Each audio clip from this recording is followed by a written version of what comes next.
பாடலை காத்து ஜெபம் செய்வோம்.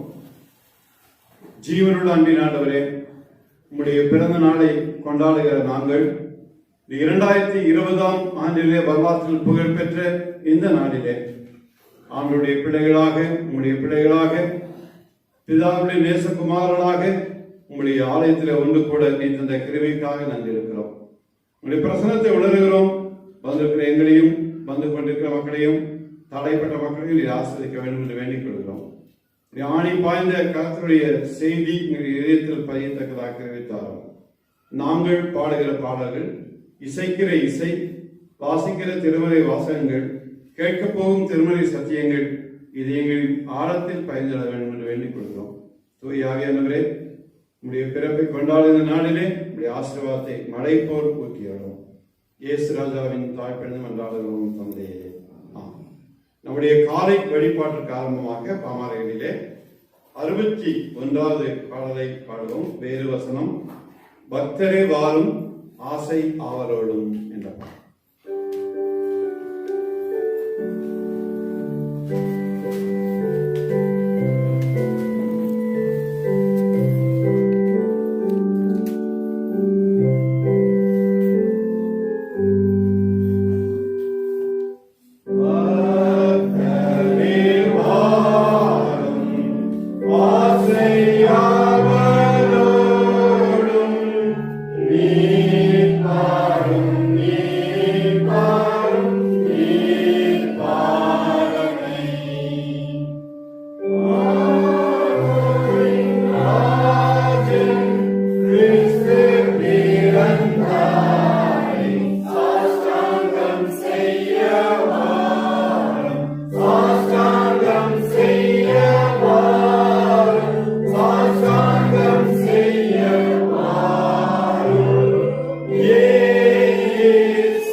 திருச்சபையின் இறை வழிபாட்டினோடு உள்ள திருவிருந்து ஆராதனை முறையை அனுசரிப்போமாக.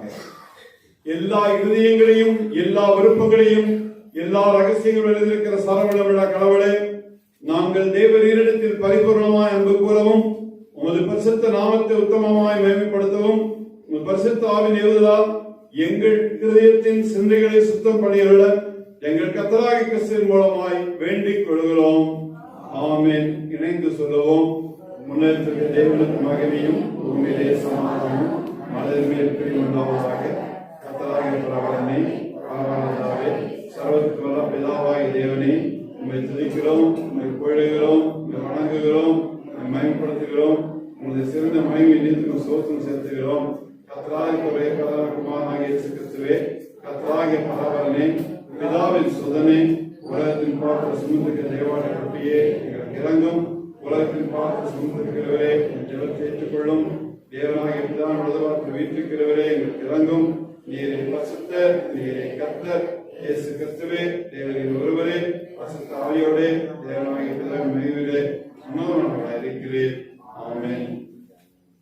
நியாயப்பிரமாணத்தையும் தீர்க்கதரிசனங்களையும் நம்முடைய ஆண்டவர் தொகுத்து அவருடையது. நம்முடைய கர்த்தராகிய இயேசு கிறிஸ்து சொன்னதாவது, இஸ்ரவேலே கேள், நம்முடைய தேவனாகிய கர்த்தர் ஒருவரே கர்த்தர். உன் தேவனாகிய கர்த்தரிடத்தில் உன் முழு இருதயத்தோடும், உன் முழு ஆத்மாவோடும், உன் முழு மனதோடும், உன் முழு பலத்தோடும் அன்பு கூறுவாய் என்பதே பிரதான கற்பனை. இதற்கு ஒப்பாயிருக்கிற இரண்டாம் கற்பனை என்னவென்றால், உன்னிடத்தில் நீ அன்பு கூறுவது போல் பிறரிடத்திலும் அன்பு கூறுவாய் என்பதே. இவைகளிலும் பெரிய கற்பனை வேறொன்றும் இல்லை. இவருடைய கற்பனைகளிலும் நியாயப்பிரமாணம் முழுமையும் தீர்க்கதரிசனங்களும் அடங்கி இருக்கிறது என்பதே.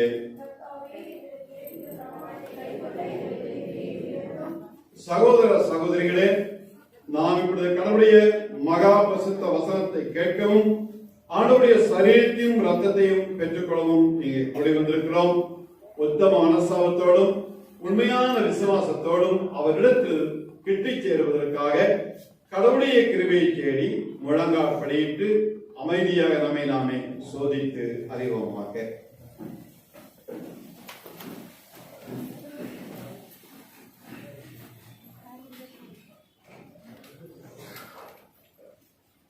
நம் பாவங்கள் நிமித்தம் முடியத்தோட உண்மையாய் மனசாபப்பட்டு பிறரிடத்தில் அன்பும் சிநேகமாய் இருந்து இனி கடவுளுடைய கற்பனை கை கொண்டு புதிதாக்கப்பட்டவர்களாய் அவருடைய பசுத்த மார்க்கத்தை நடப்போம் என்று தீர்மானித்திருக்கிற நாம் நமது ஆண்டவர் இயேசு கிறிஸ்துவின் மூலமாய் சர்வளவிட கடவுளோடு ஒப்புரவாகும்படி மறுபடியும் நம் பாவங்களை மனத்தாணையாய் அறிக்கையிடும் செய்வோமாக. பரமபிதாவே, உமக்கு விரோதமாகவும் எங்கள் அயலாருக்கு விரோதமாகவும் பாவம் செய்தோம் என்று அறிக்கையிடுகிறோம். ஒளியில் நடவாமல் இருளில் நடந்து வந்தோம். கிறிஸ்துவின் நாமத்தை சொல்லியும் தீவை விட்டு விலகவில்லை. எங்களுக்கு இறங்க வேண்டும் என்று நம்ம மன்றாடுகிறோம். இயேசு கிறிஸ்துவின் நிமித்தம் எங்கள் பாவங்கள் எல்லாத்தையும் மன்னியும். உங்கள் பரிசுத்தாவினால் எங்களை சுத்திகரித்து எங்கள் மனசாட்சியை விடுவித்தரணும். உம்முடைய பரிசுத்த நாமம் மகிழ்ந்தாகும்படி நாங்கள் புது ஜீவன் உள்ளவர்களாய் உமக்கு ஊழியம் செய்யத்தக்கதாக மற்றவர்களுக்கு மன்னிக்க எங்களுக்கு உதவி புரியும். ஆமென். இயேசு கிறிஸ்துவின் மூலமாய் தமிழத்தில் உண்மையாய் மறந்து பெற யாவருக்கும் வருடப்படுகிற கிருபை நிறைந்த அருள் வாக்கை கேளுங்கள். வருத்தப்பட்ட பாரம் சுமக்கிறவர்களே, நீங்கள் எல்லாரும் இடத்தில் வாருங்கள், நான் உங்களுக்கு இடைப்பாடல் தருவேன் என்றார் இயேசு. தேவன் தம்முடைய ஒரே பேரான குமாரனை விசுவாசிக்கிறவனோ அவன் கெட்டு போகாமல் நித்திய ஜீவனை அடையும்படிக்கு அவரை தந்தருடைய இவ்வளவாய் உலகத்தில் அன்பு கூர்ந்தார். பாவிகளை ரட்சிக்க கிறிஸ்து இயேசு உலகத்தில் வந்தார் என்கிற வார்த்தை உண்மையும் எல்லா அங்கீகரிப்புக்கும் பாத்திரமானது.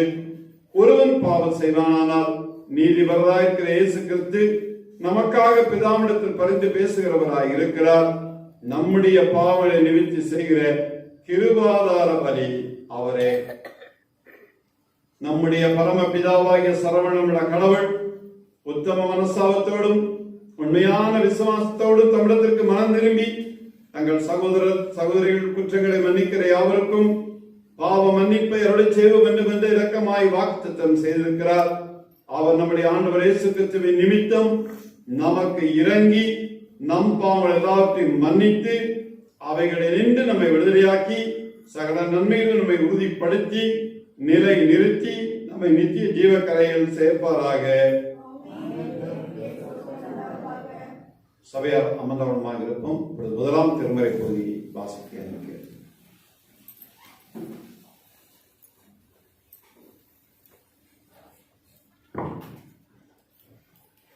முதலாவது வேத பாடம் வாசிக்கப்படுகிறது. வாசிக்க வேண்டிய பகுதி ஏசாயா 11வது அதிகாரம் வசனங்கள் 1 முதல் 7 வரை. பழைய ஏற்பாட்டின் பக்கம் 817. ஈசா என்னும் அடிமரத்தில் இருந்து ஒரு துளிர் தோன்றி அவன் வேர்களில் இருந்து ஒரு கிளை எழும்பி செழிக்கும். ஞானத்தையும் உணர்வையும் அருளும் ஆவியும், ஆலோசனையும் பலனையும் அருளும் ஆவியும், அறிவையும் கர்த்தருக்கு பயப்படுகிற பயத்தை அருளும் ஆவியுமாகிய கர்த்தருடைய ஆவியானவர் அவர் மேல் தங்கியிருப்பார். கர்த்தருக்கு பயப்படுதலே அவருக்கு உகந்த வாசனையாய் இருக்கும். அவர் தமது கண் கண்டபடி நியாயம் தீர்க்காமலும், தமது காது கேட்கும்படி தீர்ப்பு செய்யாமலும், நீதியின்படி ஏழைகளை நியாயம் விசாரித்து, யதார்த்தத்தின்படி பூமியுள்ள சிறுமையானவர்களுக்கு தீர்ப்பு செய்து, பூமியை தமது வாக்கின் கோலால் அடித்து, தமது வாயின் சுவாசத்தால் துன்மார்க்கரை சங்கரிப்பார். நீதி அவருக்கு அரைக்கட்டும், சத்தியம் அவருக்கு இடைக்கட்சியாய் இருக்கும். அப்பொழுது ஓநாய் ஆட்டுக்குட்டியோடு தங்கும், புலி வெள்ளாட்டுக்குட்டியோடு படுத்துக்கொள்ளும். கன்றுக்குட்டிகளும் பாலசிங்கமும் காளையும் ஒருமித்திருக்கும். ஒரு சிறு பையன் அவைகளை நடத்துவான். பசுவும் கரடியும் கூடி மேயும். அவைகளின் ஆட்டுக்குட்டிகள் ஒருமித்து படுத்துக்கொள்ளும். சிங்கம் மாட்டை போல் வைக்கோல் தின்னும் என்பதே முதலாவது வேத பாடம் வாசித்தாயிற்று. தேவனே மக்கு மகிமை உண்டாவதாக. தொடர்ந்து இரண்டாம் திருமறை பகுதி வாசிக்கிறேன்.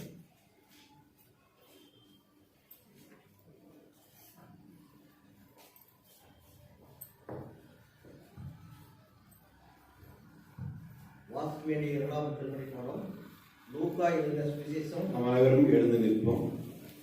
லூக்கா எழுதின சுவிசேஷம் 1ஆம் அதிகாரம் வசனங்கள் 38 முதல் 45 முடிய. லூக்கா எழுதின சுவிசேஷம் 1ஆம் அதிகாரம் வசனங்கள் 38 முதல் 45 முடிய. அதற்கு மரியாள், இதோ நான் ஆண்டவருக்கு அடிமை, உம்முடைய வார்த்தையின்படி எனக்கு ஆகக் கடவுள் என்றாள். அப்பொழுது தேவதூதன் அவரிடத்திலிருந்தே போய்விட்டார்.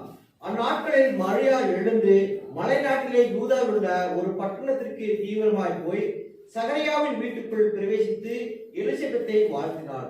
எலிசபெத்து மரியாளுடைய வாழ்த்துதலை கேட்டபொழுது அவளுடைய வயிற்றில் இருந்த பிள்ளை துள்ளிற்று.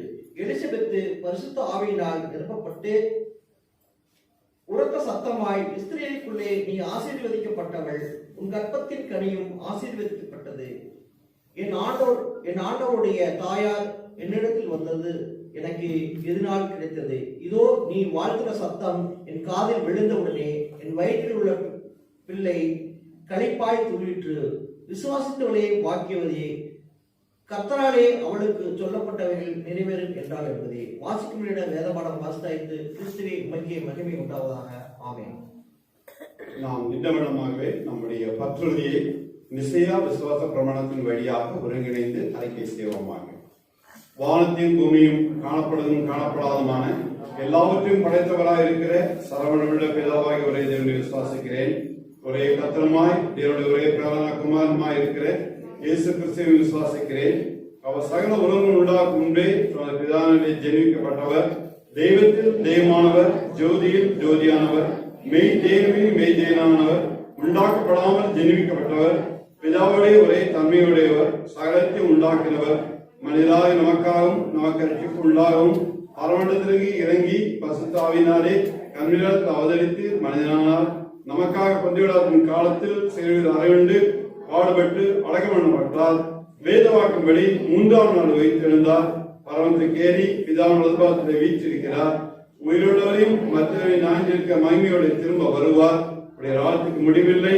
கத்திரமாய் ஜீவனை கொடுக்கிறமாய் பிதாவோடும் குமாரன் நின்று புறப்படுகிறமாய், பிதாவோடும் குமாரனும் கூட தொடர்ந்து தோற்கப்படுகிறமாய், தீர்க்கதரிசி மூலமாக உரைத்தவருமாய் இருக்கிற பரிசுத்த ஆவியும் விசுவாசிக்கிறேன். ஒரே பொதுவான அப்போஸ்தலர் திருச்சபை உண்டென்று விசுவாசிக்கிறேன். பாவமன்னிப்புகளை நீக்கப்பட்ட ஒரே ஞான சார்ந்து அறிக்கையிடுகிறேன். மரித்தவர் உயிர்த்தெழுதலும் மறுமைக்குரிய ஜீவனும் நாம் காத்திருக்கிறேன். ஆமென். தொடர்ந்து இரண்டாம் பிரித்தானிய ஜெபங்களை நாம் அனுசரிப்போமாக.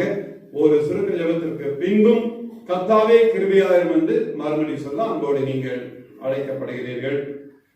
பரத்திலிருந்து வரும் சமாதானத்திற்காகவும் நம்முடைய ஆத்துமாக்களின் ரட்சிப்புக்காகவும் கர்த்தரை நோக்கி ஜெபிப்போமாக.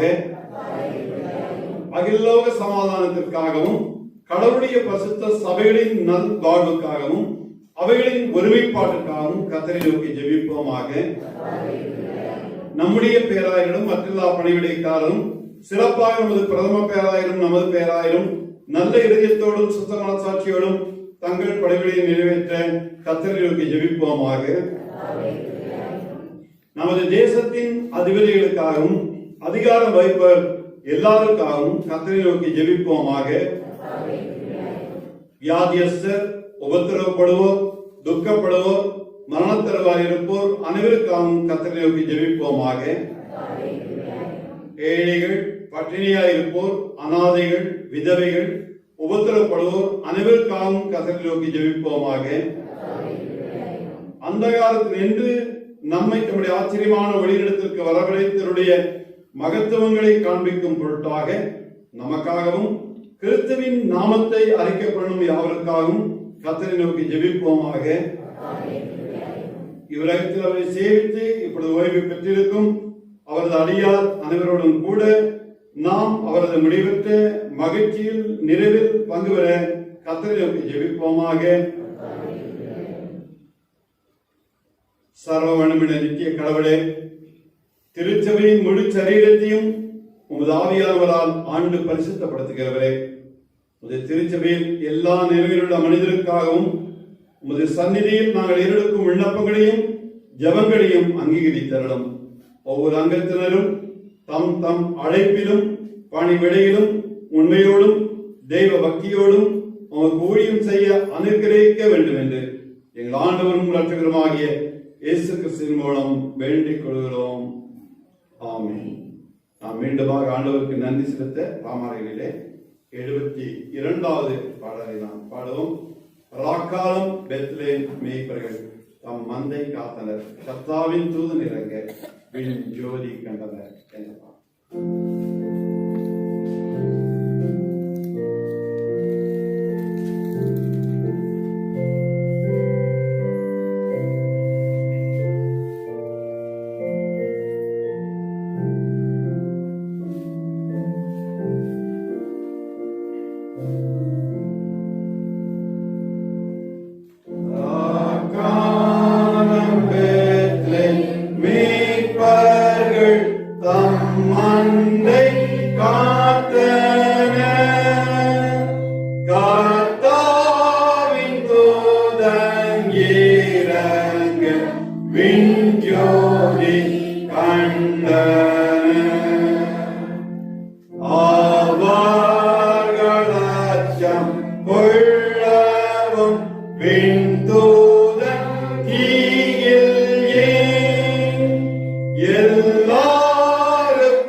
நேற்றும் இன்றும் என்றும் மாறாத அன்பின் ஆண்டவரே, நம் மனமகிழ்ச்சியா இந்த காலை பொழுதுக்காக நன்றி செலுத்துகிறோம் சுவாமி.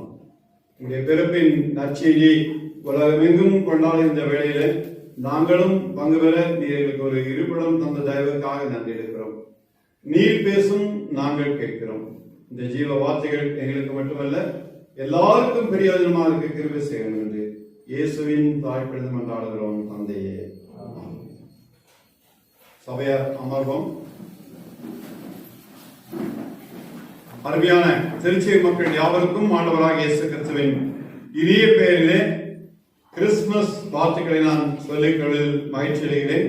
அதை ஆயிரந்த முறையில் என்னுடைய சார்பிலும், ஐரமாவுடைய சார்பிலும், பிள்ளைகள் சார்பிலும், பேரப்பிள்ளைகளுடைய சார்பிலும், அதே போல போதர் சேகரத்துடைய பிரிவினுடைய செயலர், பொருளர், கமிட்டி உறுப்பினர் ஒவ்வொருவரும் சார்பிலும் உங்களோடு பகிர்ந்து கொள்வதில் மகிழ்ச்சி அடைகிறேன். இந்த அட்வென்ட் காலங்கள் என்று சொல்லப்படுகிற இந்த நாட்கள் தொடங்கினோன்னு ஒன்று சொன்னது உங்களுக்கு ஞாபகம் வச்சிருக்கீங்க. கிறிஸ்துமஸ் என்றாலே இஸ் ஈக்குவல் என்ன? மகிழ்ச்சி, சந்தோஷம் அப்படின்னு சொல்லி. யாருக்கு சந்தோஷம் இருக்குது இல்லையா? யாருக்கு ரொம்ப சந்தோஷம்? குட்டி பிள்ளைகளுக்கு, குழந்தைகளுக்கு ரெட்டிப்பான சந்தோஷம். சாப்பிடுறதுக்கு நல்லா பிரியாணி கிடைக்கும், போடுறதுக்கு நல்ல துணி கிடைக்கும்னு ரெட்டிப்பான சந்தோஷத்தினால் மூழ்குவது. ஆனா அந்த பிள்ளைங்க நம்ம மத்தியில் இல்லாத போது நமக்கு அது கொஞ்சம் கஷ்டமா தான் இருக்கு. ஏன்னா நம்ம இருக்கிறோம், நம்முடைய பிள்ளைகள் இல்லை. அது கால சூழ்நிலை, காலம் கனியும் போது கர்த்தர் பிள்ளைகளையும் ஆண்டவர்களுடைய ஆலயத்தை கொண்டு வந்து சேர்த்தாருங்கிற அசைக்க முடியாத ஆணித்தரமான நம்பிக்கை உங்களுக்கும் எனக்கும் உண்டு. போன கிறிஸ்துமஸ் நினைச்சு பாருங்க. இந்த கிறிஸ்துமஸ் வித்தின் 1 year, ஒரு வருட காலம் இருக்கிற 365 நாட்கள் உங்களையும் என்னையும் ஆண்டவர் ஒரு கண்ணின் கழுவியை போல காத்து வந்திருக்கிறார்.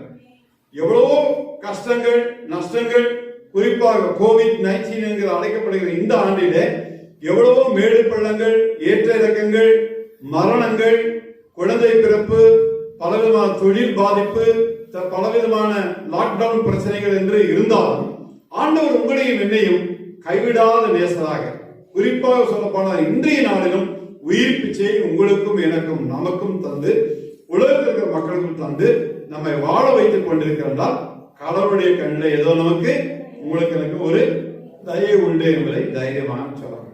ஏனால் ஆண்டவருடைய சித்தம் இல்லாமல், ஆண்டவருடைய கிருபை இல்லாமல் திருமலையில சொல்லப்பட்டபடி நம்முடைய தலையில் இருக்கும் ஒரு முடியாயினும் கீழே விடாது என்பதை நாம் தெளிவாக அறிந்திருக்கிறோம். அதனால எவ்வளவுதான் நம்ம பனியா இருந்தாலும் மார்கழி மாசம் நமக்கு நல்லா தெரியும், பனிக்கட்டும் இரவு. ஏசாமியே வசதி இல்லாத இடத்துல பிறந்தார். பாடலாசிரியர் அழகாக எழுதுகிறார். அதாவது மாட்டு தொழிலத்தின் முன்னணியிலே பிறந்தார். எவ்வளவு குளிர் இருந்திருக்கும், மரியாதை எவ்வளவு கஷ்டப்பட்டு இருப்பாங்க. அந்த நாட்களை நினைத்து பார்ப்பதற்கு நம்ம படுற கஷ்டம் இது ஒண்ணுமே இல்லை, இட்ஸ் நத்திங். இருந்தாலும் மகிழ்ச்சியோடு ஆண்டவரை தொழுது கொள்ள வேண்டும். ஆண்டவருடைய இந்த 2020 ஆண்டினுடைய பிறப்புடைய நற்செய்தி மற்ற மக்களோடு பகிர்ந்து கொள்ள வேண்டும். Happy Christmas, same to you என்று நம்ம சொல்றோம் ஒரு சொன்னோடனே. அதை பகிர்ந்து கொள்ள வேண்டும் என்கிற ஒரு சீரிய நோக்கத்தோடு நீங்களும் நானும் வர கடவுள் நமக்கு கிருபை செய்திருக்கிறார். அதனால தைரியமா என்னால சொல்ல முடியும், உள்ளே இருந்தாலும் வெளியே இருந்தாலும் இருக்கிற ஒவ்வொருவரும் கர்த்தரால் நீங்கள் ஆசீர்வதிக்கப்பட்டவர்கள் என்பதை தைரியமாக என்னால் சொல்ல முடியும். இந்த நாளில் உங்களோடு பேச தெரிந்து கொள்ளப்பட்ட தலைப்பு கர்த்தருடைய ஒத்தாசையோடு என்னவென்றால் கீழ்ப்படிதல் என்பதாகும். கீழ்ப்படிதல் இல்லாதனால்தான் உலகத்தில் என்னாச்சு, பாவம் புகுந்தது என்கிறது ஹிஸ்டரி நமக்கு தெரியும். இந்த டீடைல்ஸ் இப்ப நமக்கு தேவையில்லை. கீழ்ப்படிதல் தான் மேற்படி என்று பெரியோர் சொல்வார்கள், அது நமக்கு தெரியும். பெற்றோர்கள் என்ன சொல்லுவாங்க பிள்ளைகளுக்கு, நான் சொல்ற மாதிரி நீ செய். ஏன் சொல்றோம், இங்கே உட்கார்ந்துருக்க ஒவ்வொருவருக்கும் ஒரு அம்மா அப்பா இருக்கிறாங்க. அவங்க சொல்லி கொடுத்த ஒரு நற்காரியங்களால் கீழ்ப்படிதல் இன்னைக்கு எப்படி இருக்கும், நம்ம எல்லாம் நன்றாக இருக்கும். அப்ப அதுக்கு யார் காரணம், ஒரு நல்ல அம்மாவும் ஒரு நல்ல அப்பாவும் தான் காரணம். அதுக்கு காரணம் யாரு, பாட்டி தாத்தா. அதற்கு காரணம் யாரு, கூட்டம் போட்டி. இப்படி நம்ம சொல்லிக் கொண்டே போகலாம். சோ ஒரு குடும்பம் வழி வழியாக சிறப்பாக வர வேண்டும் என்றால் குடும்பங்கள் கட்டப்பட வேண்டும். ஆண்டவருடைய ஆசீர்வாதத்தோடு பெற்றோர்கள் சரியாக இருந்தால் பிள்ளைகளை நன்றாக வளர்த்தா நம்ம சொல்றத கீழ்ப்படுது. அப்புறம் நம்ம சொல்லுவோம், எங்க அம்மா அப்பாவுக்கெல்லாம் நாங்க கீழ்ப்படிஞ்சோம். இப்ப நீங்க என்ன பண்ணுங்க, கண்டிப்பா நீங்கள் கீழ்ப்படிங்க. எனவே ஆண்டவருடைய பிள்ளைகளாக நீங்களும் நானும் ஆண்டவருக்கு முதலாவதாக கீழ்ப்படிய வேண்டும். அடுத்ததாக இன்னைக்கும் உயிரோடு இருந்தால் ஆண்டவருடைய சித்தத்தின்படி நம்ம கொடுக்கப்படுகிற பெற்றோருக்கு கீழ்ப்படிய வேண்டும். எவ்வளவு பெரிய மூத்த வயசா இருந்தாலும் சரி, முதிர் வயது இருந்தாலும் சரி, அப்பா சொல்லை தட்டக்கூடாது, அம்மாவுடைய சொல்லையும் தட்டக்கூடாது. என்றால் அவர்கள் கடவுளால் நமக்கு உருவாக்கி கொடுக்கப்பட்டவர்கள். அதை என்னைக்குமே இந்த நன்றியை ஒருவரும் மறக்க கூடாது. ரோமருக்கு எழுதிய நிருபம் 5ஆம் அதிகாரம் 19ஆம் வசனத்தை நீங்கள் திருப்பி பார்த்தீர்கள். ஒரே மனுஷனுடைய கீழ்ப்படியாமையினாலே அநேக பாவிகளாக்கப்பட்டது போல ஒருவருடைய கீழ்ப்படிதலினாலே அநேகர் நீதிமான்களாக்கப்படுவார்கள். அந்த கீழ்ப்படியாத மனிதன் யாரு? ஃபர்ஸ்ட் ஆதாம். ஆதாம் யாரால கேட்டது? ஏவாள கெடுத்தது யாரு? சோ லிங்க் இருக்கு. என்னால நான் கேட்டேன், உன்னால நீ கேட்டேங்கிறது அதான் பழைய. அப்படி என்னைக்குமே இருக்கக்கூடாது. இந்த வசனம் தெளிவாக சொல்லுகிறது. ரோமர்ல பவுலடியா சொல்றாரு, ஒரே மனுஷனுடைய கீழ்ப்படியாமையினாலே, ஒரு மனுஷனுடைய கீழ்ப்படிதலால டோட்டல் ஹோல் வேர்ல்டு கெட்டு போச்சு. ஆண்டவர் என்ன சொன்னாரு? மரத்தை தொடாதே, மரத்துடைய பழத்தை தொடாதே, உங்களுக்கு கட்டளையாக சொல்லுகிறேன். நம்ம எதை செய்ய வேண்டாம் சொல்றோமோ அதை நம்ம என்ன பண்றோம்? நம்மளே செய்யணும். பிள்ளைங்க செய்யாம இருப்பாங்களா? பிள்ளைங்களை எதை தொட வேண்டாம்னா அதை தொடுவாங்க, எதை செய்ய வேண்டாமோ அதை செய்வாங்க. நம்ம இருக்கும்போது பிள்ளைகளை நம்ம சொல்லி பிரயோஜனம் இருக்கிறது போல ஒருவருடைய கீழ்ப்படிதலினாலே அநேகர் நீதிமான்களாக்கப்படுவார்கள். இது ஒரு எதிர்கால சொல். யார் அந்த நீதிமான்? யார் கீழ்ப்படிந்தார்? ஆண்டவராகிய இயேசு கிறிஸ்து, the Lord Jesus Christ. யாருடைய வார்த்தைக்கு கீழ்ப்படிந்தார்? பிதாவுடைய வார்த்தைக்கு கீழ்ப்படிந்தார். அவருக்கு இங்க வந்து கஷ்டப்படுவது அவசியம் இல்லை. 33 ஆண்டு கால உலகத்தில் வந்து இருந்து 3 ஆண்டுகள் உலகத்துல இருந்து முகத்துல காரி துப்பி எல்லாம் அனுபவ வேண்டியது அவசியம் இல்லை. அவர் அங்கேயே இருந்திருக்கலாம். பிதாவுடைய கட்டளைக்கு கீழ்ப்படிந்தார். குமாரனாக இந்த உலகத்திலே பிறக்க வேண்டும் என்கிற நீதியை ஏற்றுக்கொண்டு கன்னிமரியாளுக்கு மகனாக பிறந்து 33 ஆண்டுகள் உலகத்தில் இருந்து 3 ஆண்டுகள் பணி செய்து அவர் இருந்தார். அதனால சொல்றார், ஒருவருடைய கீழ்ப்படினாலே இந்த உலகம் முழுவதும் ரட்சிக்கப்படுவதற்கு காரணம் ஆண்டவராகிய இயேசு கிறிஸ்து என்பதை யாரு மறுக்கவோ முடியாது. ஆண்டவராகிய இயேசு கிறிஸ்துடைய பிறப்பில் கீழ்ப்படிதலை குறித்து நாம் பார்க்க போகிறோம். இது ஒரு பக்கம் இருந்தால் யாரெல்லாம் கீழ்ப்படிந்தாங்க? முதல் கீழ்ப்படிந்தது மரியாள் கீழ்ப்படிந்தார்கள். லூக்கா எழுதின நற்செய்தியில் கவனிச்சிக்கும் போது நீங்க கவனிச்சிருப்பீங்க. திருமறை பாடம் வாசிக்கும் பொழுது 1ஆம் அதிகாரம் 38ஆம் வசனத்துல, கர்ப்பவதியாகிய ஒரு குமாரனை பெறுவாய், இயேசு என்று பெயரிடுவாயாக. மரியாள், இதோ நான் ஆண்டவருக்கு அடிமை, உங்களுடைய வார்த்தையின்படி எனக்கு ஆக கடவது என்றார். அது சொன்ன உடனே அவருக்கு அச்ச உணர்வு இருந்தது. ஏதாவது புருஷன் தெரியாது. யோசேப்பு நியமனம் செய்யப்பட்டிருந்தார். அந்த ஐய உணர்வு இருக்கும்போதுதான் கரெக்டா ஒரு தூதனை அனுப்பி சொல்ல வைக்கிறார், நீ ஒரு குமாரனை பெறுவாய், அவருக்கு இயேசு என்று பெயரிடுவாய். அப்ப மரியாள் அழகா சொல்றாங்க, ஆண்டவரே நான் உமக்கு அடிமை. இந்த வார்த்தையை நீங்களும் நானும் சொல்ல பழகப்பட வேண்டும். ஆண்டவரே உமக்கு நாங்கள் அடிமை. அது மட்டுமில்லை, உம்முடைய வார்த்தையின்படியே எனக்கு ஆக கடவுது என்றார். என்னைக்காவது இதை சொல்லி இருக்கிறோமா? ஆண்டவர் நீங்க என்ன நினைக்கிறீங்க அதனுடைய வாழ்க்கையில செய்யுங்க. என்னுடைய விருப்பம், என்னுடைய ஆசை நிறைவேற வேண்டும் என்று நீங்களா நான் என்ன செய்ய ஏமாந்தோம். ஆனா ஆண்டவரே உம்முடைய வார்த்தையும் உம்முடைய சித்தம் மட்டும் என்னுடைய வாழ்க்கையிலே குடும்ப வாழ்க்கையிலே திருச்சபை வாழ்க்கையிலே நிறைவேற வேண்டும் என்று ஒரு தொலைதூர பார்வையோடு நாம் சிந்தித்தோம் என்றால் அது கண்டிப்பாக நிறைவேறும். ஏனென்றால் ஆண்டவர் சொல்வது போல அவர் ஆம் என்றும் ஆமன் என்றும் சொல்லுகிறார். ஆண்டவர் எஸ் சொன்னா எஸ் தான், அது நடக்கும். ஆண்டவர் இல்லை என்று சொன்னால் இல்லை தான். எதை சொல்ல போறாருன்னு உங்களுக்கு எனக்கு தெரியாது. இருப்பினும் நம்ம எப்படி சொல்ல படைக்கிறோம்? ஆண்டவரே உங்களுடைய சித்தம் எங்களுடைய பாக்கியம் என்று சொல்ல படைப்பட வேண்டும். இப்படி மரியாள் கீழ்ப்படிந்தார்கள் ஆண்டவராகிய இயேசு கிறிஸ்துவின் தாயார். இரண்டாவதாக கீழ்ப்படிந்தது யார் என்றால் யோசேப்பு கீழ்ப்படிந்தார். மத்தேயு நற்செய்தியில் 1ஆம் அதிகாரம் 20ஆம் வசனத்தின் 2வது பகுதியிலே பார்க்கும் பொழுது, தாவீதின் குமாரனாகிய யோசேப்பே, உன் மனைவியாகிய மரியாளை சேர்த்துக் கொள்ள ஐயப்படாதே. ஒரு சந்தேகம் இருந்தது. நீ டவுட் பட வேண்டிய அவசியம் இல்லை, சந்தேகப்பட வேண்டிய அவசியம் இல்லை. அவளிடத்தில் உற்பத்தியாக இருக்கிறது பரிசுத்த ஆவியினால் உண்டானது. இது மனிதனால் உண்டாததல்ல, ஆண்டவரால் கொடுக்கப்பட்டது. இந்த வார்த்தையை சொன்ன உடனே தான் யோசேப்பு என்ன பண்ணாரு? அக்செப்ட் பண்ணாரு, ஏற்றுக்கொண்டார், கீழ்ப்படிந்தார். முதலாவதாக மரியாள் கீழ்ப்படிந்தார், இரண்டாவதாக யோசேப்பு கீழ்ப்படிந்தார். அந்த கீழ்ப்படிதல் இன்னைக்கு உங்களிடத்துல இடத்துல நம்மிடத்துல இருக்கிறதா கொஞ்சம் ஆராய்ந்து. ஒரு மேலதிகாரி இருந்தா ஒரு சபார்டினேட்டுக்கு ஒரு கட்டளை கொடுக்காரும் கீழ்ப்படிதான் ஆகும், நாம் சொல்ல முடியாது. ஒரு உயரதிகாரிக்கு என்ன வார்த்தை சொன்னாரோ அதை நடத்தியாகும். அந்த கீழ்ப்படிதல் மிக மிக அவசியமான ஒன்று. மூன்றாவதாக கீழ்ப்படிந்த தூதர்கள். தூதர்கள் பாருங்க, ஆண்டவருடைய வார்த்தைக்கு கீழ்ப்படிந்து கொண்டே இருந்தார்கள்.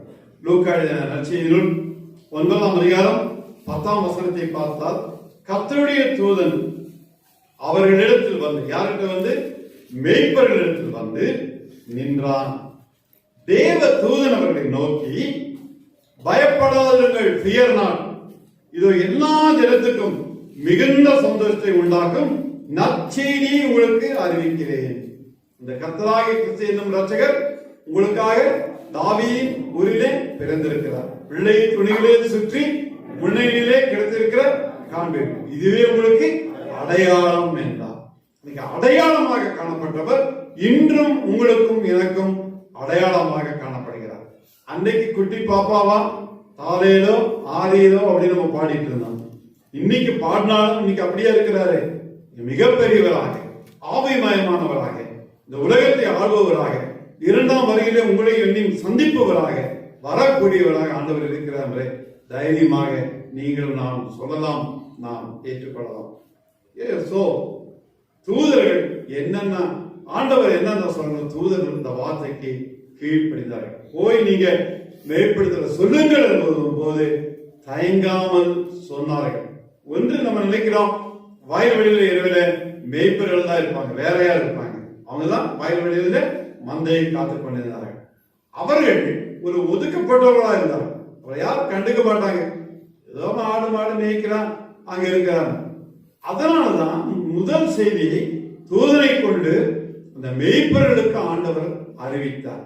அதனால மேய்ப்பு பணியை செய்வர்களுக்கு, ஆடு வச்சிருந்தாலும் சரி, மாடு வச்சிருந்தாலும் சரி, என்ன வச்சிருந்தாலும் சரி, அந்த மேய்ப்பர்களுக்கு ஆண்டவர் ஒரு உயர்வினை தந்தார். செய்தி முதலாக மேய்ப்பர்களுக்கு கொடுக்கப்பட்டதனுடைய நோக்கமும் அதுதான். ஒரு சமுதாயத்தில ஒரு பிற்பட்ட நிலையில் இருக்கிற மக்களை அப்லிஃப்ட் பண்ண வேண்டும் என்ற நோக்கத்தில் ஆண்டவராக இயேசு கிறிஸ்து அவர்களை உயர்த்தி முதல் தான் பிறந்த செய்தி அவர்களுக்கு அறிவிக்க செய்தார். அடுத்ததாக கீழ்ப்படிந்தது யார் என்றால், நாங்களாக கீழ்ப்படிந்த ஒன்று தூதர்கள் அல்லது மேய்ப்பர்களும் கீழ்ப்படிந்தார்கள். லூக்கா எழுதின நற்செய்தி நூல் 2ஆம் அதிகாரம் 2ஆம் பகுதியிலும் 14ஆம் வசனத்தில் நீங்கள் பார்த்திருந்தால், மேய்ப்பர்கள் ஒருவரை ஒருவர் நோக்கி, இந்த வார்த்தை சொன்னோன்னே ஒருத்தர் பார்த்தாங்க. நாம் பெத்லகேம் ஊருக்கு போய் நடந்ததாக கர்த்தரால் நமக்கு அறிவிக்கப்பட்ட இந்த காரியத்தை பார்ப்போம் வாருங்கள் என்று சொல்லி தீவிரமாய் வந்து மரியாளையும் யோசேப்பையும் முன்னணியிலே கிடைத்திருக்கிற பிள்ளையும் கண்டார்கள். இதோ கேட்டுட்டு அந்த மேய்ப்பர்கள் சும்மா இருக்கல. ஒருவரை யாராவது ஒரு அதிசயமான வாட்சியமான விஷயத்தை பண்ண நம்ம என்ன பண்ணுவோம்? ஒருத்தர் முகத்தை பார்ப்போம். இது நடக்குமா நடக்காதா, உண்மையா பொய்யா அப்படின்னு பார்ப்போம். அதே நிலைமைதான் அங்க இருந்து. அப்போ அழகா சொல்றாரு, அந்த மேய்ப்பர்கள் கீழ்ப்படிதான் நாம் பெத்லகேம் ஊருக்கு போய் நடந்ததாக கர்த்தரால் நமக்கு அறிவிக்கப்பட்டார். திரும்பி அதுதான் இந்த கர்த்தருடைய வார்த்தை. இது சாதாரணமான வார்த்தை அல்ல. இந்த காரியத்தை பார்ப்போம் வாருங்கள் என்று சொல்லி நம்மளும் இன்னைக்கு ஆண்டவராக இயேசு கிறிஸ்து எனக்காக பிறந்திருக்கிறார், 2020ஆவது ஆண்டிலும் அதை நினைவு கூறுகிறேன் என்ற வண்ணமாக பார்ப்போம் வாருங்கள் என்று உங்களையும் என்னையும் ஆண்டவர் இங்கு அழைத்து வந்திருக்கிறார். தீவிரமாய் வந்து மரியாளையும் யோசேப்பையும் முன்னணியில் இருக்கிற பிள்ளையும் கண்டார்கள். ஐ விட்னஸா பார்க்கிறாங்க. முதல் ஆண்டவராக இயேசு கிறிஸ்து அங்க பிறந்து இருக்கும் பொழுது பக்கத்தில் இருந்தது என்னன்னா மாடு தான். என்னது? மாட்டுக்கொட்டி. அப்போ இதே மாதிரி குளிர் மாடு வச்சிருக்கிறவங்களுக்கு தெரியும். மாடு தன்னுடைய மூச்சை இழுத்து மூச்சை விடும்போது நினைச்சாமா குழந்தைக்கு குளிர்றது, என்னுடைய காற்று அதன் மேல் பட்டு அந்த குழந்தைக்கு நல்லா வெது வெதுப்பா நல்லா கலகலப்பா இருக்கும்னு பார்க்க. அந்த இடத்துல மாடு ஒரு வேலையை செய்யும். அது தன்னுடைய பங்கை ஆற்றுகிறது. ஆண்டவரை அது காண்கிறது. எனவே ஒரு ஐந்தறிவு பிராணிக்கே அப்படி இருக்கும்னா ஆறறிவுள்ள மனிதனுக்கு எவ்வளவு நன்றி உணர்வு இருக்க வேண்டும்? கொஞ்சம் நம்ம சிந்தித்து பார்க்க வேண்டும். அதனால மாடு தன் முன்னணியை அறியும் வசனம் சொல்லுது. அதுக்கே அது முன்னணியை தெரியும். நீங்களும் நானும் முன்னணியுடைய மகத்துவத்தை புரிந்து கொள்ள வேண்டும் என்று ஆண்டவராகிய கிறிஸ்து இந்த காலவெளியிலே நமக்கு சொல்லுகிறார். அடுத்ததாக கீழ்ப்படிந்த சாஸ்திரிகள் என்ன பண்ணாங்க? ஒபேத ஆர்டர், கீழ்ப்படிந்தார்கள். மத்தேயு நற்செய்தியில் 2ஆம் அதிகாரம் முதல் 2 வசனங்களிலே இருக்கிறது. ஏரோது ராஜாவின் நாட்களில் யூதேயாவில் உள்ள பெத்லகேமிலே இயேசு பிறந்த பொழுது கிழக்கிலிருந்து சாஸ்திரிகள் எருசலேமுக்கு வந்து, இதெல்லாம் முதலில் தீர்க்கதரிசனமாக சொல்லப்பட்டது. கிழக்கிலிருந்து சாஸ்திரிகள் வருவார்கள், வந்தாங்க. யூதருக்கு ராஜாவாக பிறந்திருக்கிறவர்கள் எங்கே? இந்த கொஸ்டின். ராஜா எங்க பிறப்பாரு? அரண்மனையில தான் பிறப்பாரு. எல்லா அரண்மனையும் விசாரிச்சு பார்த்தாங்க, கேட்டு பார்த்தாங்க, எந்த குழந்தையும் இங்க பிறக்கல. அப்ப இந்த குழந்தை எங்க பிறந்திருக்கும்? ஏதோ ஒரு இடத்துல பிறந்திருக்கும். எங்கே? அழகா சொல்றாங்க, கிழக்கிலே அவருடைய நட்சத்திரத்தை கண்டு அவரை பணிந்து கொள்ள வந்தோம் என்றார்கள். அப்ப இந்த குழந்தை பிறந்ததை ஒரு இண்டிகேஷன் கொடுக்கிறது, ஒரு அறிவிப்பாக ஒரு நட்சத்திரத்தை ஆண்டவர் வைத்திருந்தார். அந்த நட்சத்திரம் தான் குழந்தை இருக்க வரை யாரை வழி நடத்துறது? இங்க சாஸ்திரிகளை வழி நடத்தியது.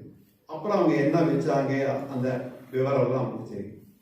இன்றும் ஆண்டவராக இயேசு கிறிஸ்து ஒரு மிகப்பெரிய நட்சத்திரமாக, ஒரு மிகப்பெரிய சுடர் ஒளியாக உங்களையும் என்னையும் வழிநடத்தி கொண்டு வருகிறார். ஃபாலோ ஐ ஃபாலோ ஜீசஸ் என்று நாம் பாடுகிறோம். ஆண்டவராக இயேசு கிறிஸ்து முன்னே போகிறார், நம்ம அவரை பின்பாக நாம நடந்து போகிறோம். அவர் முன்னே போய் நம்ம பின்னே போனதான் கரெக்டா. ஆண்டவரே நீங்க பின்னாடி வாங்கன்னா முன்னாடி போய் படுகடியில் விழுந்துருவோம். ஆண்டவருடைய பிள்ளைகளாக நீங்களும் நானும் ஆண்டவருடைய பிள்ளைகளாக இன்று மட்டுமல்ல வாழ்நாள் முழுவதும் இருக்க வேண்டும் என்றால் அவங்க எப்படி சொன்னாங்க? உண்மை பணிந்து கொள்ள வந்தோம் என்றார்கள். இன்னைக்கு நீங்களும் நானும் அவரை பணிந்து கொள்ள வந்தோம் என்று புரிந்துகொள்ள வேண்டும். அடுத்ததாக பார்க்கும் பொழுது எல்லா கீழ்ப்படியில பார்த்தோம். நம்முடைய கீழ்ப்படியில எப்படி இருக்கு? இந்த கிறிஸ்துமஸ் நாளுடைய மிகப்பெரிய கேள்வி. ஒபே ரைட், கீழ்ப்படிதல். யாருக்கு கீழ்ப்படிதல்? ஆண்டவருக்கு கீழ்ப்படிதல், பெற்றோருக்கு கீழ்ப்படிதல், குருவுக்கு கீழ்ப்படிதல், ஆசிரியருக்கு கீழ்ப்படிதல், இப்படிமா வரிசைப்படுத்தி கொண்டே வருகிறோம். எல்லாம் கீழ்ப்படியை விட மேற்படி முதலே சொல்றோம், ஆண்டவருக்கு கீழ்ப்படிகிறோம். அதற்கு நாம் கீழ்ப்படுகிறோமா? ஆண்டவர் சொல்லாகும் கட்டளையிட நிற்கும் தெரியும். இந்த காலையிலே ஆண்டவர் உங்களோடு என்னோடு பேசியிருப்பார், அதான் சந்தேகம். இந்த திருமறையின் மூலமாக நீங்களும் நானும் பேச அழைக்கப்பட்டிருக்கிறோம். இந்த திருமறை தான் உங்களை என்னையும் வாழ வைக்கிறது. அப்படி சொல்லும்போது நம்முடைய கீழ்ப்படியை எப்படி கொஞ்சம் யோசிப்போம். இதுவரைக்கும் கீழ்ப்படியாத வழியிலே இருந்தால் நம்மளை மாற்றி கீழ்ப்படுகிற வழிக்கு வரணும். கீழ்ப்படியில் இல்லைன்னா உலகத்தில் எதுவும் இல்லை. கடைசி நம்ம தான் கெட்டு போவோம். ஆண்டவருக்கு ஒன்றும் நஷ்டம் இல்லை. நம்ம தான் நரகத்துக்கு போவோம். ஆனால் கீழ்ப்படிந்தால் நீங்களும் நானும் மோட்சத்துக்கு தைரியமாக போகலாம். ஆண்டவர் அதைத்தான் விரும்புகிறார். நீங்கள் கீழ்ப்படியுங்கள். அதனாலதான் 10 கட்டளை, அதை சுருக்கி 2 கட்டளை, அதையும் சுருக்கி ஒரே கட்டளை, அன்புல முடிச்சிட்டார். True love never fail. உண்மையான அன்பு இருந்தால் எல்லாம் இருக்கு. அன்பு இல்லைன்னா எல்லாம் பிரச்சனையா தான். அந்த அன்புக்காக ஆண்டவர் நிலைநாட்ட உலகத்துக்கு வந்தார். நீங்களும் நானும் அன்பாக இருக்கிறோம். இதுதான் முக்கியம். ஆண்டவருடைய பிள்ளைகள் ஒரு குடும்பம் என்று சொல்லுகிறதாம். எப்படி இருக்கிறோம்? இந்த ஆண்டவர் இந்த காலை வேலையில கேட்கிற கேள்வி. நம்ம சொல்லுவோம், ஆண்டவரே இதுவரைக்கும் நான் கீழ்ப்படியில, தயவுசெய்து நம்ம மன்னிச்சுட்டீங்க, இனிமேல் அட்லீஸ்ட் இன்னும் இருந்தால் இந்த நிமிஷத்தை நமக்கு நாங்கள் கீழ்ப்படுகிறோம். என்ன சொல்றீங்களோ இந்த வார்த்தைக்கு நான் கீழ்ப்படுகிறேன், நாங்கள் கீழ்ப்படுகின்ற முழுமையாக சரண்டர் டு காட், ஆண்டவருக்கு ஒப்புக் கொடுப்போம். தேவன் தாம் இந்த வசனங்களை ஆசீர்வதிப்பாராக. ஜெபம் செய்வோம். அன்பின் ஆண்டவரே, இந்த கால வேளையிலே தந்த ஆழமான சத்தியங்களுக்கு நன்றி இருக்கிறோம். கீழ்ப்படிதலுடைய முக்கியத்துவத்தை நாங்கள் புரிந்து கொள்ள தேவரே தந்த கிருபைக்கு நன்றி இருக்கிறோம். கீழ்ப்படியாமையினால் உலகத்தில் பாவம் புகுந்து எல்லாருமாய் ஏகமாய் கேட்டு போனதை நாங்கள் நினைவுக்கு வந்தோம். நீ அப்படியல்ல சுவாமி, நாங்கள் என்றென்றுமே உமக்கு கீழ்ப்படுகிற மக்களாக காணப்பட கிருபித்தார். உங்களுடைய வார்த்தை என்ன சொல்கிறதோ அதன்படி நடக்க உதவி புரியும். அதற்கு ஒவ்வொருவரையும் உம்முடைய வார்த்தையினால் பலப்படுத்தும். கீழ்ப்படுகிற பிள்ளைகளாக இன்று மட்டுமல்ல, எங்களுடைய இறுதி மூச்சு இருக்கும் வரை இருக்க கிருபை செய்த வேண்டும். இயேசுவின் தாய் கடந்து மன்றாடுகிறோம் தந்தை.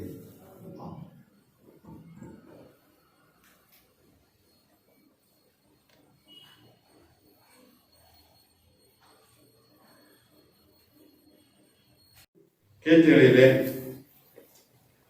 31வது பாடலை நாம் பாடுவோம். பெத்தலையில் பிறந்தவரை போற்றி துதி மனமே, இன்னும் பெத்தலையில் பிறந்தவரை போற்றி துதி மனமே என்ற பாடல். இந்த பாடல் பாடும்போது முதலாவதாக நீங்கள் வந்து கவர் காணிக்கும், அதைத் தொடர்ந்து பொது காணிக்கும், நன்றி காணிக்கை செலுத்தவர்கள் ஆளுக்கு வந்து செலுத்த அன்போடு நீங்கள் கேட்டுக்கொள்ளப்படுகிறீர்கள்.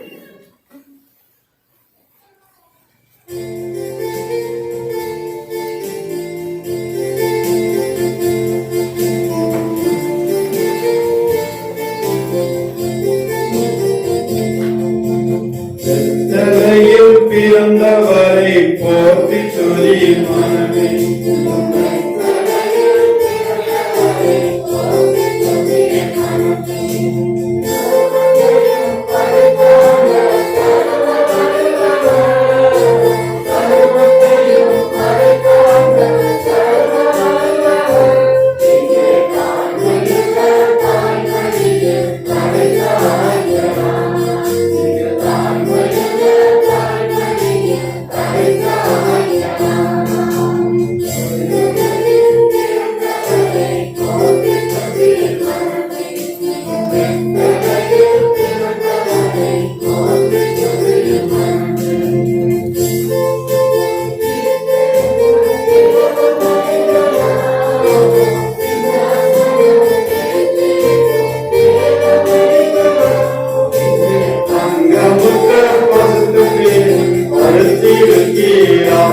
இங்கே தங்கமுள்ள பசுமை படுத்திருக்கிறார்.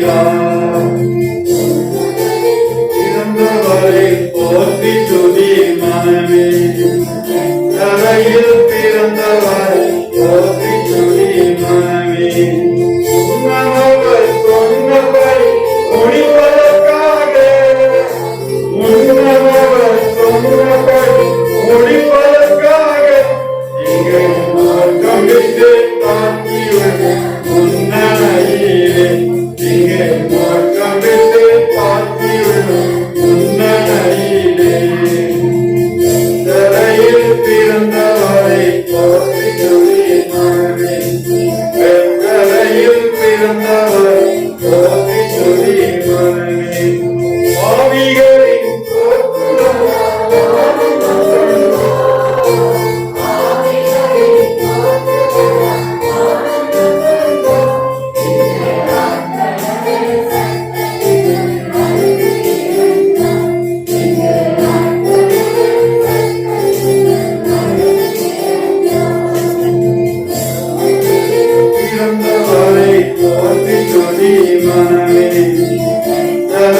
பிறந்தவரை போற்றி துதி மனமே,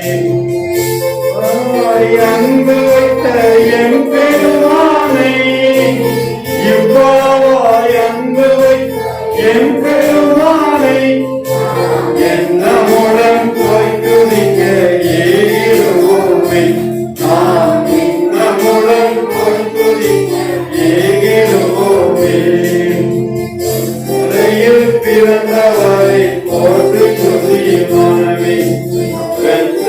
மலையில் பிறந்தவர் போற்றி துதி மனமே. அடுத்த பாடலாக கீர்த்தனையிலே 32வது பாடல், ஆரிவர் யாராரோ இந்த அவரியூர் மானிடமே என்ற பாடல்.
நாம் நம்முடைய தலையை தாத்தி ஜெபம் செய்வோம். கிழக்குகளில் அரசு விடாமின் ஆண்டவரை நாங்கள் சேர்த்துக்கிற பொது காணிக்கைக்காக, மாதாந்த சதா காணிக்கைக்காக, அதே போல சுவாமி சிறப்பு காணிக்கை நீர் ஏற்றுக்கொண்ட தயவுக்காக நன்றிக்கிறோம். இந்த நாளிலே சிறப்பாக செலுத்தின சிறப்பு கிறிஸ்துமஸ் கவர் காணிக்கையும் ஏற்றுக்கொண்டதற்காக சோதனை கொடுக்கிறோம். இந்த பணம் மட்டுமல்ல சுவாமி, நீர் கொடுத்து எங்களுக்காக திருப்பி தருகிறோம். சிறு பகுதியை என்று உணர்கிறோம். எங்களையே முழுமையாக உமக்கு ஒப்படைக்க கற்றுக்கொள்ள கிருபை தாரும். இந்த ஆசீர்வாதம் இன்னும் மட்டுமல்ல, எங்களுடைய வாழ்நாளில் இறுதி மூச்சு இருக்கும் வரைக்கும் கிடைக்கத்தக்கதாக கிருபை செய்ய வேண்டும் என்று வேண்டிக் கொள்கிறோம். இம்மட்டும் காத்தவர் இம்மானுவேல், இன்னும் காத்து வழி நடத்துவார் நம்பிக்கையில நீடித்திருக்க கிருபித்தார். ஒவ்வொரு குடும்பத்தையும் மென்மேலும் ஆசீர்வதியும். இந்நாளில் வந்திருக்கிற ஒரு புதிய மக்களுக்காக ஜெபிக்கிறோம். சார்ந்த குடும்ப மக்களை உச்சந்தெடுத்து விளங்காவரை ஆசீர்வதியும். அவர் திரும்பி செல்லும்போது வழிபடத்தை காத்துக்கொள்ளும். ஊருக்கு சென்றிருக்கிற மக்களுக்காக ஜெபிக்கிறோம். அவர்கள் சிறப்பாக கிறிஸ்துமஸ் பண்டிகை முடித்து மத்தியிலே திரும்பி வந்து புத்தாண்டிலே கலந்து கொள்ளும் வாய்ப்பை தந்திட வேண்டும் என்று வேண்டிக் கொள்கிறோம். கடினமான சூழ்நிலையாக இருந்தாலும் ஆண்டவரை எங்களை வழிநடத்தும். ஒவ்வொருவரையும் நிறைவாக ஆசீர்வதியும். இயேசுவின் தாழ்பிழந்து மன்றாடுகிறோம் தந்தையே, ஆமென். இணைந்து சொல்லுவோம். என் ஆத்துமாவே கர்த்தரை ஸ்தோத்திரி, என் முழு உள்ளமையுடைய பரிசுத்த நாமத்தை ஸ்தோத்திரி. என் ஆத்துமாவே கர்த்தரை ஸ்தோத்திரி, அவர் சகவாமியும் நம்முடைய ஆண்டவராகிய இயேசு கிறிஸ்துவின் கிருபையும் பிதாவாகிய தேவனுடைய அன்பும் பரிசுத்த ஆவியினுடைய அந்யோன்ய ஐக்கியமும் வழிநடத்தும் சமாதானம் அனைவரோடும் நம்மை சார்ந்த எல்லா இடங்களில் உள்ள ஆகிய உலக மக்களோடும் இன்றும் இன்னும் எப்பொழுதும் சதா காலங்களிலும் நீடித்து நிலைத்திருப்பதாக. ஆமென்.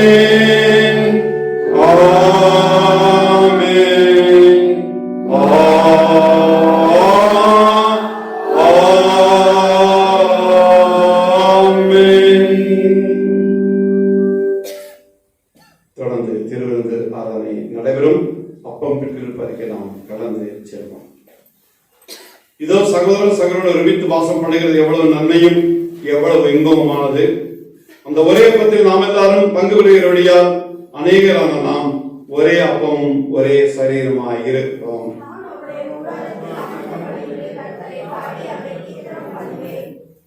பக்கத்தில் இருக்க ஒருவரையும் பார்த்து வணக்கம் செலுத்தி புத்தாண்டு வார்த்தைகளை சொல்லிக்கொள்ள அன்போடு கேட்டுக்கொள்ளப்படுகிறீர்கள். நாம் முழங்கால் படித்து கீழ்கண்ட ஜெபத்தை எடுப்போமாக. இயேசுவே, உத்தம பிரதான ஆசாரியரே, நீரும் சீல் மத்தியில் பிரசன்னமாயிருந்தது போலவே எங்கள் மத்தியிலும் பிரசன்னமாகி அப்பத்தை பிட்டியில் எங்களுக்கு வெளிப்படுத்தியர்களும் நீரே பிதாவோடும் பரிசுத்த ஆவியோடும் சதா காலம் ஒரே கடவுளாகிய சாஸ்திரவாளர்களே, ஆமென். ஆண்டவர் உங்களோடு இருப்பாராக.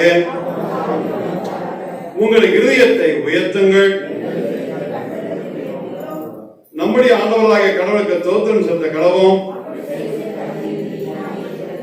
ஆண்டவரே, பரிசுத்த பிதாவே, சரவணமன நித்திய கடவுளே, நாங்கள் எக்காலத்திலும் எவ்விடத்திலும் தோத்திரம் செலுத்துகிறது தகுதியும் நீதியும் எங்களுக்கு விசேஷ கடமையுமாய் இருக்கிறது. உமது குமாரனும் எங்கள் ஆண்டவருமாகிய இயேசு கிறிஸ்துவின் மூலமாக நீர் வானங்களையும் பூமியையும் அவைகள் எல்லாவற்றையும் சிருஷ்டித்தீர். மனிதனையும் உமது சாயலாக உண்டாக்கிறீர். அவன் பாவத்தில் விழுந்தபோது புது சிருஷ்டியின் முதல் பலனாக நீர் அவரை மீட்டுக் கொண்டீர். ஆதலால் தூதரோடும் பிரதான தூதரோடும் பரவ சமயத்தோடும் நாங்கள் மேம்பட்ட நாமத்தை கொண்டு மேன்மைப்படுத்தி சேனையின் கர்த்தராகிய தேவனே, நீர் பரிசுத்த பரிசுத்த பரிசுத்த, வானமும் பூமியும் மகிமையால் நிறைந்திருக்கின்றன. உன்னதமான தேவனுக்கே மகிமையுண்டாவதாக என்று இடைவிடாமலே சூத்திரிக்கிறோம். கர்த்தரை நாமத்தினாலே வந்தவர்களும் வருகிறமான சூத்திரிக்கப்பட்டவர் உன்னதத்திலே வாசனா. ஆம் பிதாவே, நீர் பரிசுத்த, நீர் சூத்திரிக்கப்பட்டவர். தேவரின் மனிதர் உருக்கமாய் அன்பு கூர்ந்து ஒரே பேரான குமாரனாக இயேசு கிறிஸ்துவின் தன்மையை தரித்துக் கொள்ளவும் சிலுவையில் மரித்தங்களை மீட்டுக் கொள்ளவும் அவரை தந்திரனே. அவர் சிலுவையில் ஒரே தரம் தம்மைத்தாமே ஏகவலியாக ஒப்புக் கொடுத்து சர்வலோகத்தின் பாவங்களை நிறுத்தி செய்வதற்கு நிறைவும் பூரணமும் போந்தமான பலியும் காணிக்கும் பரிகாரத்தையும் செலுத்துவது அல்லாமல் தமது அருமையான மரணத்தை என்னென்னைக்கும் நினைப்பூட்டும் ஞாபகத்தை நியமித்து தாம் திரும்ப வருமளவும் நாங்கள் அனுசரித்து வரும்படி தமது பரிசுத்த சுவிசேஷத்தில் கட்டளையிட்டாரே. அவர் தாம் காட்டிக் கொடுக்கப்பட்ட அன்று ராத்திரியிலே அப்பத்தை எடுத்து ஸ்தோத்திரம் பண்ணி அதை பிட்டு சீடர்களுக்கு கொடுத்து, நீங்கள் வாங்கி புசியுங்கள், இது உங்களுக்காக கொடுக்கப்படுகிற சரீரம், என்னை நினைவு கூறுவதை செய்யுங்கள் என்றார். அப்படியே போதனை பண்ணின பின்பு அவர் பாத்திரத்தையும் எடுத்து ஸ்தோத்திரம் பண்ணி அவர்களுக்கு கொடுத்து, நீங்கள் எல்லாருமே பானம் பண்ணுங்கள், இது பாவ மன்னிப்புண்டாகும்படி உங்களுக்காக அநேகருக்காக சிந்தப்படுகிற புது உடன்படிக்கக்கூடிய என்னுடைய ரத்தம், இதை பானம் பண்ணும்போதெல்லாம் என்னை நினைவு கூறும்படி செய்யுங்கள் என்று திருவளம் பற்றினார். ஆமென். கர்த்தாவே, மரணத்தை நினைவு கூறுகிறோம், உயரத்தை அழைக்கிறோம், நீ திருவிழா காத்திருக்கிறோம். கிறிஸ்துவுக்கு ஸ்தோத்திரம் உண்டாவதாக. நாம் இணைந்து சொல்லுவோம். பரவண்டல் இருக்கிற எங்கள் பிதாவே, உம்முடைய நாமம் பத்துப்படுவதாக, உம்முடைய ராஜ்யம் வருவதாக, உம்முடைய சித்தம் பரவண்டத்திலே செய்யப்பட்டது போல பூமியில் செய்யப்படுவதாக. அந்த அப்பத்தை எங்களுக்கு தாரும். எங்கள் விரோதமாய் நாங்கள் மன்னிக்கிறது போல எங்கள் குற்றங்களை எங்களுக்கு மன்னியும். எங்களுடைய சோதனைகள் பிரவேசிக்கப்படாமல் தீங்கு நடத்திக் கொள்ளும். ராஜ்யமும் வல்லமையும் மகிமையும் என்றைக்கு உங்களுடைய. ஆமென். இணைந்து சொல்லுவோம். இரக்கமுள்ள கர்த்தாவே, நீங்கள் சுயநீதியை நம்பி நம்மளது பஞ்சம் செய்த துணியாமல் தேவனுடைய அளவற்ற இலக்கத்தை நம்பி சேருகிறோம். வேசின் கீழே துணிக்கைகளை சேர்த்துக் கொள்ள நாங்கள் பாத்திரர் அல்ல. ஆனால் தேவனில் எப்பொழுதும் இரக்கம் செய்த ரத்தமுடைய ஆண்டவராக இருக்கிறேன். ஆகியால் கிருவிட கர்த்தாவே, அருமையான குமாரனாகிய இயேசு கிறிஸ்துவின் விரைவிதையால் சரித்தாலும் ரத்தத்தாலும் எங்கள் பாம்புல சரீரமும் ஆத்மாவும் சுத்தமாகி எப்பொழுதும் நாங்கள் அவருக்குள்ளும் எங்களுக்குள்ளும் வாசமாக ஏற்ற விதமாய் அவருடைய சரீரத்தை புசித்து அவருடைய ரத்தத்தை பானம் பண்ண எங்களுக்கு கிருபை செய்திடணும். நாம் பிடிக்கிற அப்பம் கிறிஸ்துடைய சரீரத்தின் ஐக்கியமாய் இருக்கிறது அல்லவா?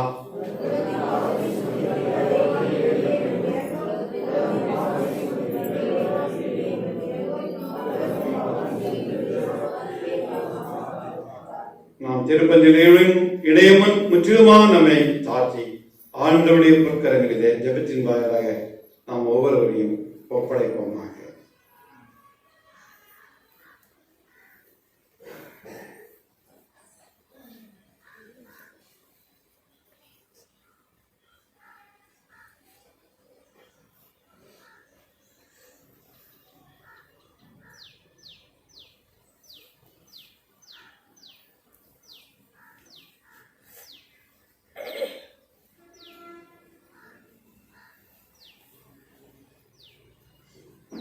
எல்லாம் ஆயத்தமாக இருக்கிறது. திருப்பஞ்சிலே நீங்கள் ஒவ்வொருவராக சமூக இடைவெளியோடு வந்து நீங்கள் திருவிருந்தை பெற்று வெளியிலே சென்று சற்று நேரம் காத்திருங்கள். அதை பின்னர் நீங்கள் டீ குடிக்கலாம். பின்பு நீங்கள் செல்லும் பொழுது கேக் வாங்கி செல்ல அன்போடு உங்களை நினைவுபடுத்துகிறேன். நன்றி.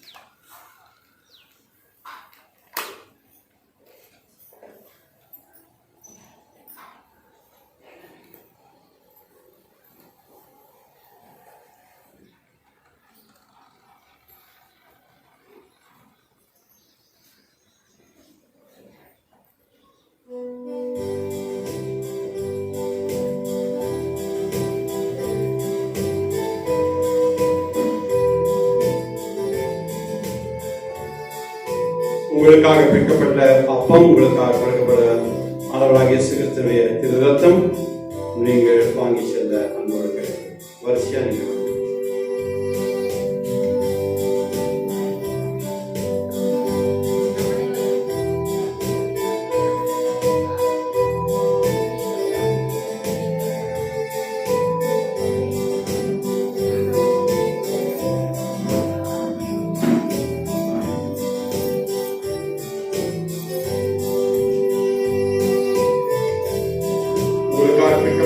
உங்களுக்காக கொடுக்கப்படுகிற ஆண்டவருடைய திரு ரத்தம் நீங்கள் அருந்தி அதற்கு பின்பு நீங்கள் வெளியே செல்லாம் போடலாம்.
33வது பாடலை பாடுவோம். 59ம் புகழும் திரு ஆதிபன் பிறந்தார் என்ற பாடலின் முதல் 2 வரிகள்.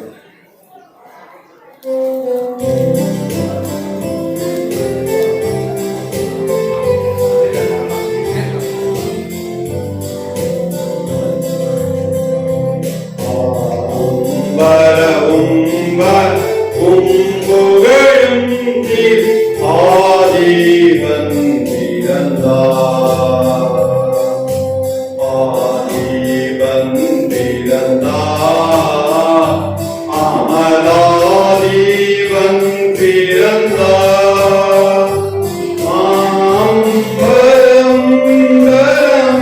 புகழும் திரு ஆதிபன் பிறந்தார். அன்பான பரனே அருள்மேவும் காரணனே. அன்பான பரனே அருள்மேவும் காரணனே. நவாச்சய சச்சிதரட்சகனாகி உச்சிதவரனே. நவாச்சய சச்சிதரட்சகனாகி உச்சிதவரனே.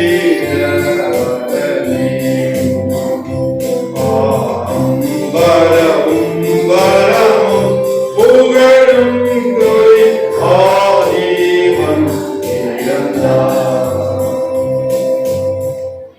ஜெபம் செய்வோம். அன்பினாண்டவரே, இந்த பிறந்தநாளுடைய சிறப்பு வழிபாட்டில் நல்ல முடிக்க இந்த கிருபைக்கு நினைக்கிறோம். எல்லா மக்கள் மகிழ்ச்சியோடு சில கிருபை செய்ய போகிறேன் சோத்திரம் எடுக்கிறோம். ஒவ்வொருவரையும் ஆசீர்வதியும். இந்த வேளையிலே உங்களுடைய பிரசனத்தை உணர்கிறோம். மீண்டும் நாங்கள் ஒருவருக்கு முகமாய் பார்க்கும் வரை கீழ்ப்படிகளின் முக்கியத்துவத்தை உணர்ந்தவர்களாக சில கிருபை செய்கிறது. இயேசுவின் தாய்ப்பிடிந்து கொண்டாடுகிறோம் தந்தையே. இணைந்து சொல்லுவோம். என் ஆத்மாவை கர்த்தரை ஸ்தோத்திரி, என் முழு உள்ளமையுடைய பரிசுத்த நாமத்தை ஸ்தோத்திரி. என் ஆத்மாவை கர்த்தரை ஸ்தோத்திரி, அவர் செய்த சகலவாகங்களையும் மறவாதே. நம்முடைய ஆண்டவராகிய இயேசு கிறிஸ்துவின் கிருபையும் பிதாவாகிய தேவனுடைய அன்பும் பரிசுத்த ஆவியினுடைய அந்யோன்ய ஐக்கியமும் வழிநடத்தும் சமாதானம் அனைவரோடும் நம்மை சார்ந்த எல்லா இடங்களில் அகில உலக மக்களோடும் இன்னும் எப்பொழுதும் சதா காலங்களிலும் நீடித்து நிலைத்திருப்பதாக. ஆமென். ஆமென்.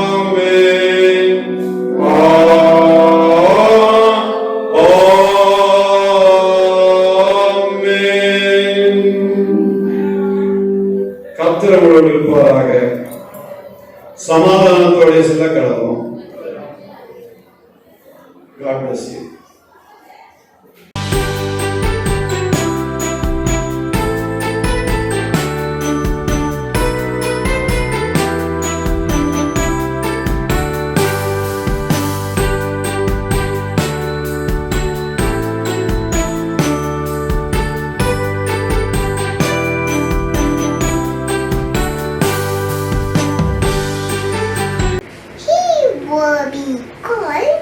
Wonderful Counselor, Mighty God, Everlasting Father. Prince of Peace. Isaiah chapter 9 verse 6. We wish you a Merry Christmas and Happy New Year.